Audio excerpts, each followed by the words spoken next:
Hola, saludos amigos, bienvenidos a 13 en salida, perseguidos pero no olvidados. Les hago una pregunta. ¿Imaginan ir el domingo a misa y que su parroquia esté rodeada de guardias de seguridad? ¿Que el sacerdote tuviera que acortar la celebración por miedo a un atentado? ¿Imaginan ser mujer y que tengan que cubrirse obligatoriamente el cabello para ir a la escuela y que no te molesten? Pues en Burkina Faso estas situaciones ocurren todos los días. Y allí hace una semana el sacerdote Rodrigue Anon fue secuestrado y asesinado. Se sospecha que a manos de un grupo yihadista. Les vamos a dar todos los datos en unos momentos. Pero no va a ser el único tema aquí en Perseguidos pero no olvidados, ¿verdad? Gladys Carbonell, bienvenida. Por supuesto que no, Raquel. De África viajamos hasta Indonesia, un país donde la región y la familia pueden condicionar el tipo de persecución religiosa. Los cristianos sufren mucha opresión en todas las esferas de su vida y aún tienen dificultades para reunirse en los lugares de culto. De ello vamos a hablar con el padre Robertus Cardi, javeriano de la isla de Flores. Y de la mano de ayuda a la iglesia necesitada en Francia, conocemos uno de los eventos más importantes que realiza esta fundación. ¿De qué se trata, Josué? Estamos hablando de la conocida como la Noche de los Testigos, una vigilia de oración, música y adoración para rezar por los cristianos perseguidos y recordar especialmente a laicos, sacerdotes y religiosos que han sido asesinados por su fe en el último año. Ha tenido lugar recientemente en la emblemática Basílica del Sacré-Cœur de París, de la capital francesa, y enseguida te vamos a dar más detalles sobre ello. Gracias, Josué Villalón, y empezamos perseguidos pero no olvidados.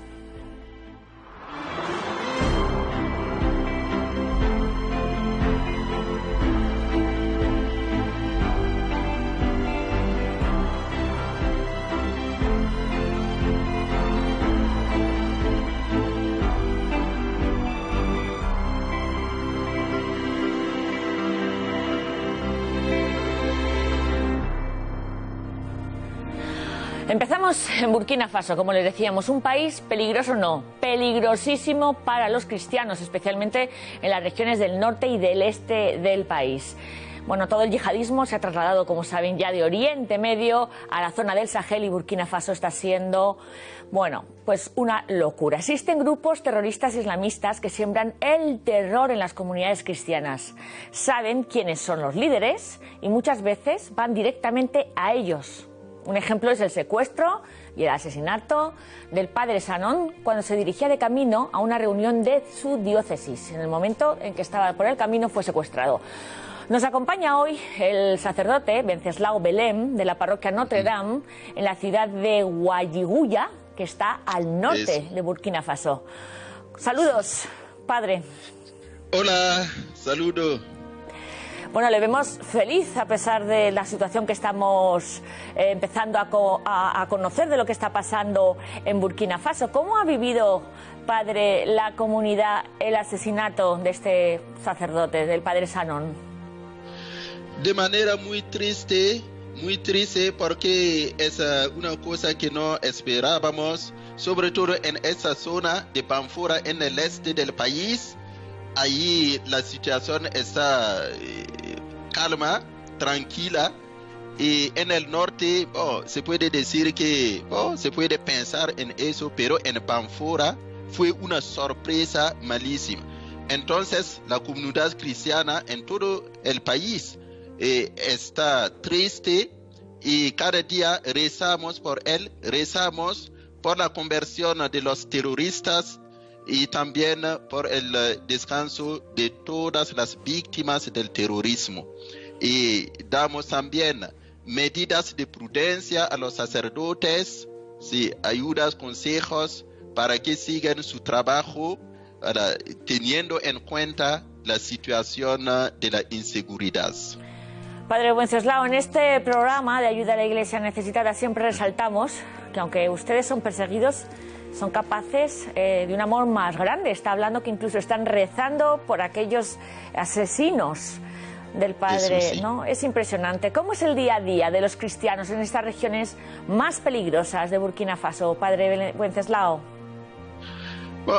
Yo diría que cada día vivimos esa situación con mucha esperanza y cada día rezamos. En las misas rezamos, siempre rezamos, como dice Jesucristo, ¿verdad? Rezar siempre, confiando la cosa, nuestro destino al Señor. De esperanza vive el hombre. Si hay vida, hay esperanza. Entonces es eso. Pero en el norte, sobre todo en los colegios, donde hay más musulmanes, las chicas cristianas, católicas, van cubriendo sus caras para no ser mal vistas, para no dar, porque ellos se ven atacadas. Los demás piensan que como son cristianas, son paganas. Claro. Y al volver a su país, a su pueblo, es un poquito peligroso, ya que unas pueden quitar su pueblo, hacer 5 kilómetros para tener el colegio. Entonces hay que vestirse como una islamista para no encontrar a los que matan a los demás. Es así. Y también en las oraciones hacemos todo lo posible para no tirar muy largas las misas como antes, y tenemos siempre la seguridad para protegernos durante las celebraciones. En los pueblos, los feligreses ya no van a sus capillas para rezar, sino se hacen grupos pequeños para encontrarse en unas familias rezando. El domingo, por ejemplo, antes era a partir de las 8 de la mañana que se encontraban en la capilla, pero hoy día se han cambiado la hora y se encuentran en unas familias rezando. Es la experiencia de los primeros cristianos perseguidos que estamos viviendo. Totalmente, Padre Wenceslao, es la misma experiencia, lo comprobamos semanalmente en este programa, la misma experiencia que en los primeros siglos del cristianismo, de las mayores persecuciones, que las niñas tengan que vestirse para no sospechar de que son cristianas y no musulmanes, que las iglesias los sacerdotes tengan que acortar las eucaristías para no ser objeto de atentados.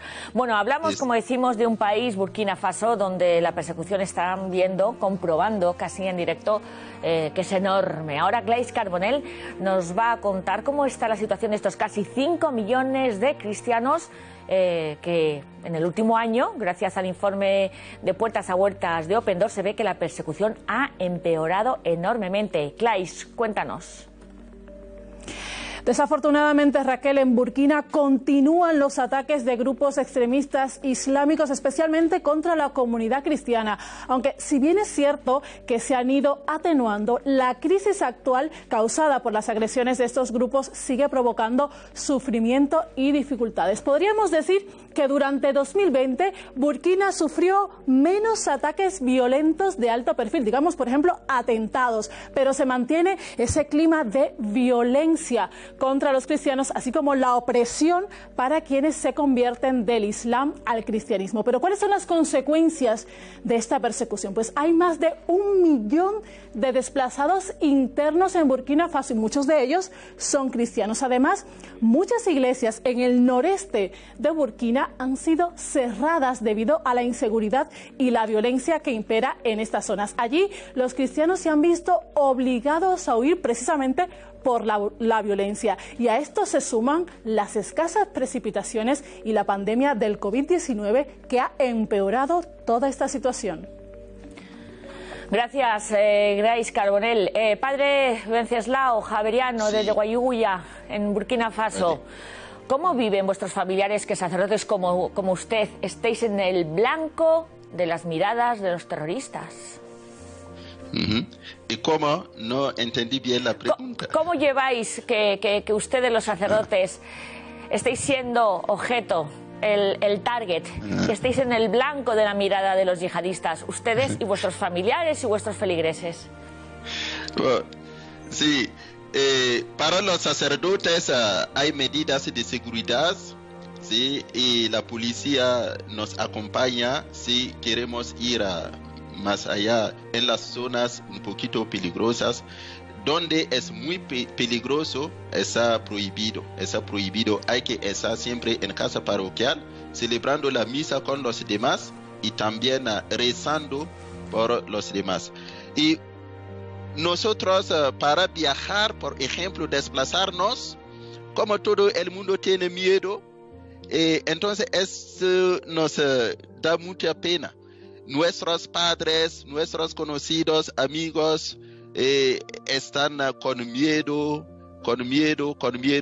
Entonces, nosotros antes de viajar rezamos, confiando el viaje, todo lo demás, todo lo que podría ocurrirnos en las manos de Dios. Ponemos todo en las manos de Dios. Hay unos sacerdotes que van a confesarse antes de ir, y eso nos da ánimo.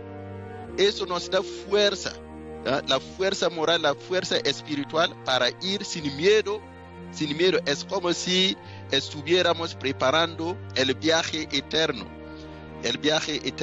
Padre Wenceslao, ¿y usted tiene miedo a pesar de que antes de viajar a visitar a sus feligreses le ponga su vida en manos del Señor? No tengo miedo así. Pongo todo entre las manos de Dios antes de ir. Pero si el obispo nos dice por allá es muy peligroso, hay que esperar, yo obedezco. Sí, obedezco, sí. Padre Wenceslao, ¿qué camino, si lo hay, existe para terminar con la violencia contra los cristianos, contra todos ustedes? ¿Qué camino? ¿Existe algún camino para acabar con la violencia? Yo diría sí. Primero, la fe para rezar siempre es posible. El mal no tiene la última palabra. Eso es el principio de nuestra fe. Y también la población está tomando conciencia del peligro que viene, ya que ellos quieren acabar con todos y tener el territorio. Entonces, yo diría que es como decíamos que no hay mal que por bien no venga. Hay la gana, la voluntad de hacer la unidad, la solidaridad para la defensa de la patria. En los pueblos hay muchos jóvenes que se hicieron formar por los militares para poder defender sus pueblos. Y ellos también tienen esa formación y llegan a hacerlo. Les llaman voluntarios para la defensa de la patria. Y con eso ya muchos pueblos quedan sin desplazarse. Y eso también yo pienso que es un camino, una esperanza de un futuro mejor. Al lado del gobierno, yo veo también que ya los líderes políticos se ponen de acuerdo para hacer la seguridad el primer desafío. Entonces, hoy día, el viernes pasado, tuvieron una misa de acción de gracias por las elecciones que pasaron muy bien, sin sangre derramada, y prometiendo juntarse para luchar contra el terrorismo. Todo eso yo pienso que es un camino de salida de la crisis del terrorismo.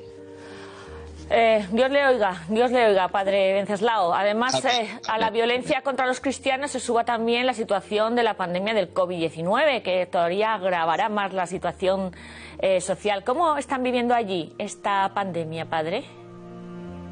Bueno, los contagios del COVID se están aumentando y desde el mes de marzo pasado hubo 10.682 casos, de los cuales hoy día tenemos 1.309 casos activos, 120 fallecidos y 9.253 curados. Y mucha gente dice que ya no puede llevar las máscaras porque no pueden respirar muy bien. Y sobre todo si tenemos que desplazarnos a veces con el viento, el polvo, no es fácil. Pero el Ministerio de Salud trabaja cada día para ayudarnos, para que respetemos las medidas de distanciación y para que nos lavemos muy bien las manos a menudo. Y el número de desempleados está creciendo también, ya que durante la estación seca la gente suele ir a Costa de Marfil para trabajar y volver luego, pero ahora con el COVID, la frontera estando cerrada, no se puede ir. Y hoy día la gente también está preguntándose, ahora en la televisión vemos hablar mucho de vacuna en Europa, en América, y nosotros nos preguntamos por qué los médicos africanos no pueden también juntarse para investigar alguna vacuna adaptada a los africanos, al clima africano. Hay que esperar siempre que Europa haga todo lo posible para ayudarnos después de probar su vacuna, y en cambio hay médicos africanos con buena fama que trabajan en Europa, en América y en África también. Entonces son preguntas que la gente está haciéndose, y yo pienso que está bien, es una llamada al gobierno para que ellos también pongan los medidas necesarios para la seguridad sanitaria. Su reflexión es con muchísimo sentido común. Ojalá los médicos africanos se pongan en pie y trabajen también por sus países. Vamos a conocer en este punto algunas de las contribuciones que los religiosos, los sacerdotes, la iglesia local está haciendo para sobrellevar la pandemia y ayudar a quien lo necesita. Vamos a verlo. Hola. Mi nombre es Hermana Pauline. Soy farmacéutica de profesión y hago una pequeña contribución para luchar contra la pandemia de coronavirus, preparando una solución de agua y alcohol. Otras personas trabajan en organizaciones de atención médica, muy frecuentadas durante este periodo de coronavirus. Oramos a Dios por la recuperación de los enfermos, para que reciba a los difuntos en el reino de los cielos, y para apoyar a los cuidadores e investigadores, para encontrar una solución efectiva en beneficio de todos. Que Dios nos bendiga, nos salve y proteja durante la pandemia de coronavirus. Gracias.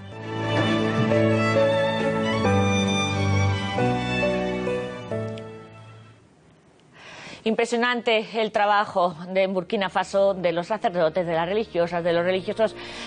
Padre Wenceslao Belén, de la parroquia de Notre Dame en Guayiguya, en Burkina Faso. No están ustedes solos, lo saben, ¿no? Saben que desde aquí, desde España y desde toda Europa, todos los cristianos somos una familia y estamos sosteniéndoles con la oración y también muchas veces con la caridad, apoyando muchos proyectos para que ustedes sigan poniendo la presencia del Señor en su país, que es importantísima. Eso sí. Pues muchísimas gracias. Diga, Padre Wenceslao, que le he contado. Lo sé, y nosotros también rezamos por vosotros, por los que nos ayudan con la oración, con los materiales, los medios necesarios para la evangelización. Estamos muy agradecidos hacia todos vosotros, con mucho gusto. Pues muchísimas gracias, Padre Wenceslao Belén, desde Burkina Faso, que acaba de entrar en directo en Perseguidos pero no olvidados, de ayuda a la Iglesia necesitada. Gracias, Padre, Dios le bendiga. Amén, amén. Dios os bendiga también. Impresionante el testimonio de Burkina Faso. No nos vamos a olvidar ni de nuestros amigos de Burkina Faso, ni de África, ni de todos los que sufren en los 5 continentes. Ahora nos vamos hasta la sede de ayuda a la Iglesia necesitada, donde nuestro compañero Josué Villalón nos va a contar el latir, la vida, las actividades, los eventos de esta fundación en los próximos días. Josué, bienvenido de nuevo. Hola Raquel, muchas gracias. Esta semana hablamos de la Noche de los Testigos, una vigilia de oración, música y adoración por los cristianos perseguidos y también para recordar a aquellos laicos, religiosos, religiosas, sacerdotes que han sido asesinados por su fe en el último año. Ha tenido lugar en la emblemática Basílica del Sacré-Cœur de París, de la capital francesa, y en ella también han estado presentes personas que han dado su testimonio en vivo procedentes de distintos países donde no hay libertad religiosa. Un evento en París y que muy similar se va a producir aquí en España en el próximo mes de marzo, que ya se lo iremos contando con tiempo a todos ustedes. ¿Qué más noticias, Villalón? Tenemos más temas. Javier Menéndez Ros, director de Ayuda a la Iglesia Necesitada en España, va a dar una conferencia el próximo jueves 4 de febrero a las 7 de la tarde que va a tener como título La pobreza de no tener a Dios o de no poder celebrar la fe. Forma parte esta conferencia, esta charla, de un conjunto de conferencias puestas en marcha por la Archidiócesis de Sevilla, que tiene pues como objetivo y tema principal la familia en este mes de febrero. Se puede seguir a través del canal de YouTube de la Archidiócesis de Sevilla. Bueno, un tema interesante para todos, y en este año del COVID en el que nos hemos tenido que estar en casa por el confinamiento, creo que muchos hemos podido experimentar lo de no tener libertad para celebrar la fe, como les pasa a estos amigos nuestros a menudo. Pues sí, esta experiencia que hemos vivido todos aquí en España creo que nos ha unido mucho con la Iglesia pobre y perseguida en el mundo. Otra manera de estar cerca de nuestros hermanos en la fe perseguidos es conociendo y venerando los objetos litúrgicos que han sido profanados por el Estado Islámico en Siria y en Irak, que fueron rescatados y que ahora van a visitar España, siguen visitando otras partes de España. El cáliz de Caracos de Irak y el icono de la Anunciación de Homs, ambos los hemos tenido aquí en este programa y que ahora se puede ver de cerca, se puede conocer y se puede venerar. O sea que atentos dónde van a estar para que no se lo pierdan, se lo aconsejamos. Pues el cáliz de Caracos que estamos viendo aquí en las imágenes va a estar presente en Elche, Alicante, hasta el 5 de febrero. Y el icono de la Anunciación de Homs, de Siria, también va a estar cerquita nuestra. Va a visitar Barcelona, la capital catalana, distintas parroquias de allí, por ejemplo la parroquia de Santa Agnes o de San Pere Nolasc, entre otras. Tienen toda la información en la web de Ayuda a la Iglesia Necesitada con las fechas, los lugares para poder conocer y venerar de cerca estos objetos litúrgicos. También tienen toda la información, como siempre, en nuestras redes sociales. Y esto es todo por esta semana. Volvemos pronto. Un fuerte abrazo. Igualmente, Josué, hasta la semana que viene. Bueno, seguimos. Bienvenida Glais de nuevo, Glais Carbonell, porque vamos a hablarles de Indonesia. Un país en el que tienen 267 millones de habitantes, 12.000 islas, atención, y donde la población cristiana es pequeñísima, minúscula, solo 33 millones, un 3% pertenecen a la fe de Jesucristo. Bueno, en principio Indonesia cuenta con libertad de religión y se es libre para profesar la fe en cualquier lugar, pero en realidad la presión sobre los cristianos en zonas como Aceh empieza a ser cada vez más importante y hay que estar atentos a la lupa, ¿no? Así es, allí muchos conversos del Islam son repudiados y aislados por sus familias, y en algunas zonas como Aceh, que tú mencionabas, o Java Occidental, los grupos extremistas islamistas son fuertes e influyen mucho en la sociedad. Si ven a los cristianos evangelizando, estos últimos pueden tener graves problemas. Bueno, tenemos ya con nosotros, en conexión, con Robertus Cardi, que es misionero javeriano indonesio, que se encuentra ahora mismo en Madrid y que es de la isla de Flores, en Indonesia. Allí no hay tantos problemas, pero bueno, conoce muy bien la situación en estas zonas donde los yihadistas están tomando terreno. Bienvenido, padre Robertus. Pues muchas gracias. ¿Cómo es la presión que están sufriendo los cristianos en estas zonas influidas por estos extremistas islamistas, padre? Hola a todos, ¿qué tal? Pues en primer lugar quería decir que Indonesia es un país multicultural, multiétnico y multireligioso. Es un país democrático. La Constitución de Indonesia garantiza la libertad de religión. Sin embargo, el gobierno de la Indonesia reconoce solo 6 religiones oficiales del país, a saber, Islam, el cristianismo, o sea, el protestantismo, el catolicismo, el hinduismo, el budismo y el confucianismo. y aproximadamente el 87% de los indonesios son musulmanes, con lo cual es el país con más musulmanes del mundo y alrededor de 3% son católicos. Y los católicos se encuentran dispersos por todo el país. Los que viven en las regiones donde la presencia cristiana es más fuerte, allí los cristianos pueden vivir bien su fe en libertad, sin persecuciones o sin dificultades. Pero los cristianos que viven en las regiones donde están presentes los grupos radicales, que normalmente son grupos radicales musulmanes, por ejemplo, en varias partes de la isla de Java o en Sumatra, en la provincia de Sumatra Occidental, ahí los cristianos no pueden vivir en libertad su fe. Por ejemplo, hace 2 años en Sumatra Occidental hubo un grupo radical musulmán que prohibió a los cristianos celebrar la Navidad. Y también allí los cristianos han experimentado muchas dificultades con los permisos para construir iglesias, o el gobierno no da el permiso. Y otra forma de persecución, por ejemplo, es ataques terroristas. Hace 2 años, por ejemplo, en la ciudad de Surabaya hubo un ataque terrorista en 3 iglesias cristianas, una iglesia católica, 2 iglesias protestantes. Había varios muertos, y también en 2019 hubo un ataque terrorista en la iglesia católica, una iglesia católica en Java Central. Aún así, los cristianos nunca han respondido a estas acciones con violencia, porque vivimos lo que el Señor nos pide, ¿no? El amor a Dios y a los prójimos, también a los enemigos. Y en ese testimonio de fe que dan los cristianos y no responden con violencia a esas acciones, están también quienes se convierten del Islam al cristianismo. Robertus, ¿cómo es la fe de estas personas que se convierten incluso con el riesgo de perder el amor de todos sus seres queridos? Quería decir primero es que en Indonesia no está prohibida la conversión religiosa. Hay muchos que con su búsqueda personal o a través del testimonio de sus amigos han decidido cambiar su religión.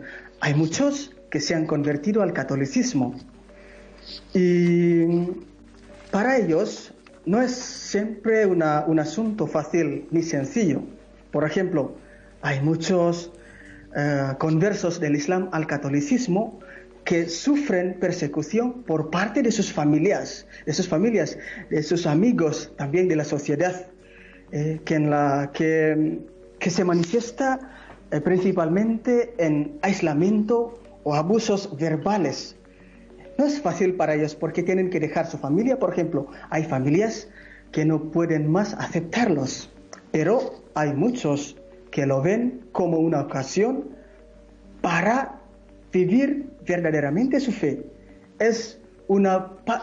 Forma parte de su fe. O sea, en esa situación, en la experiencia de rechazo, de persecución, allí viven su fe verdaderamente. O sea, viven el amor verdadero de Dios. Y quería decir una cosa, que la Iglesia Católica en Indonesia, en esta situación, es siempre un signo, o sigue siendo un signo de esperanza y de paz. O sea, la Iglesia trabaja en el diálogo interreligioso, porque para nosotros el diálogo interreligioso, como dice Papa Francisco, ¿no?, es construir la puente, para el puente para estar juntos, para vivir en paz, ¿no? Y para nosotros no es solo un diálogo, pero es una manera de vivir nuestra fe, es una manera de anunciar el Evangelio.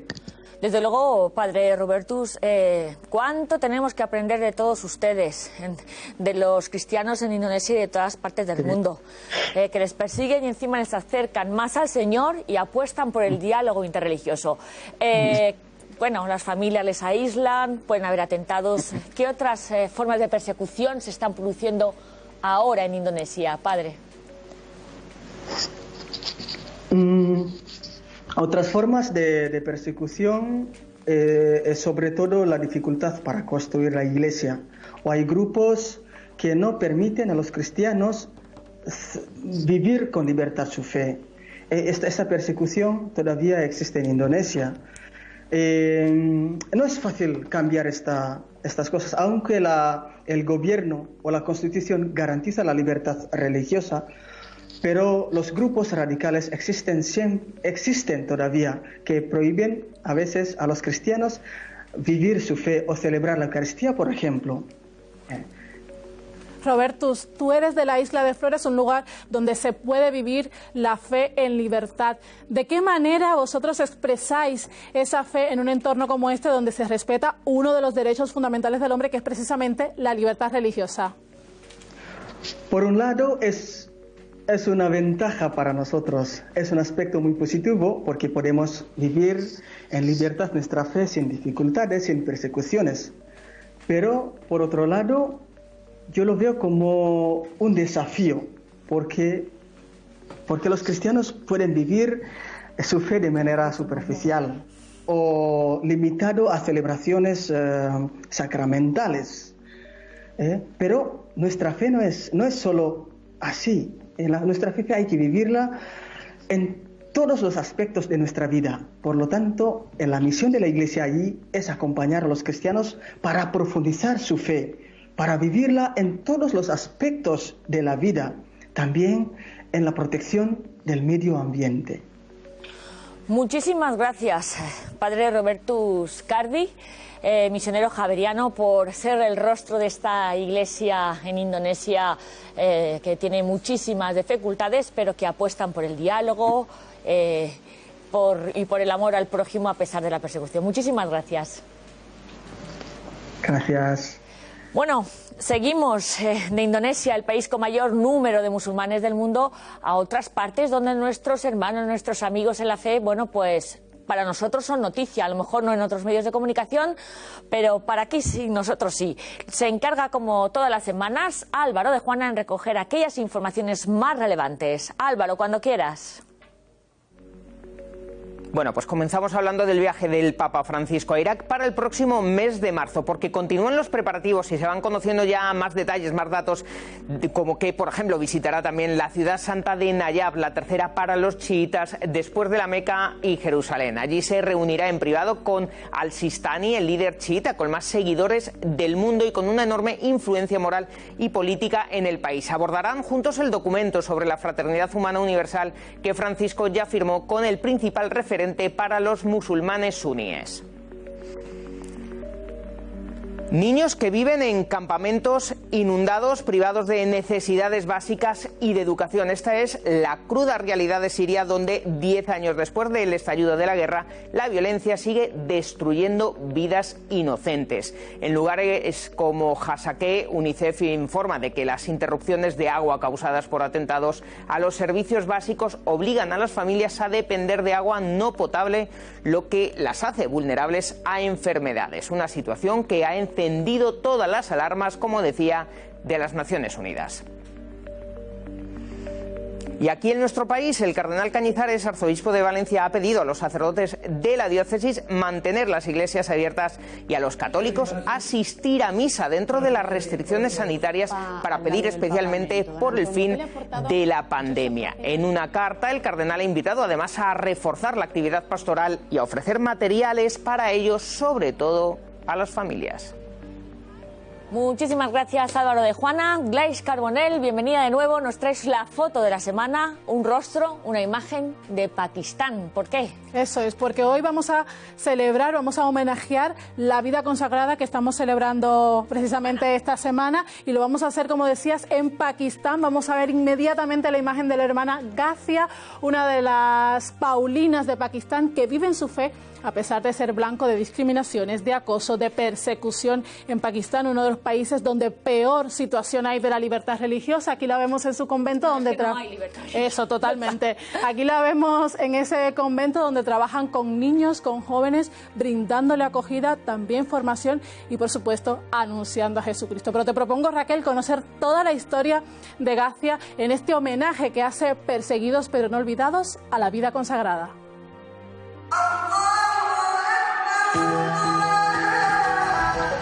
Saludos. Me llamo Hermana Gacia.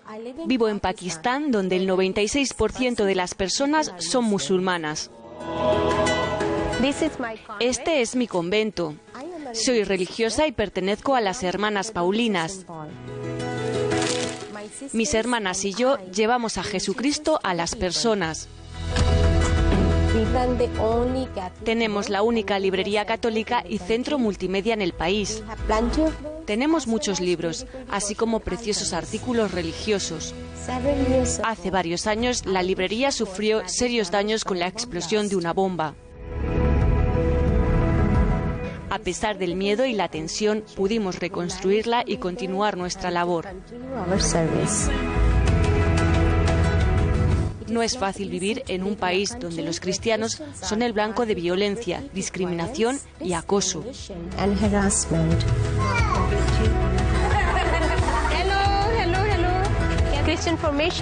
La formación cristiana de los niños es muy importante para nosotras. Una fe firme puede sacar a los jóvenes de la pobreza y llevarlos a un futuro mejor. Creemos en el poder de la gracia de Dios y confiamos en la oración. Nuestro servicio y dedicación es posible gracias a la ayuda de nuestros bienhechores y a ACN.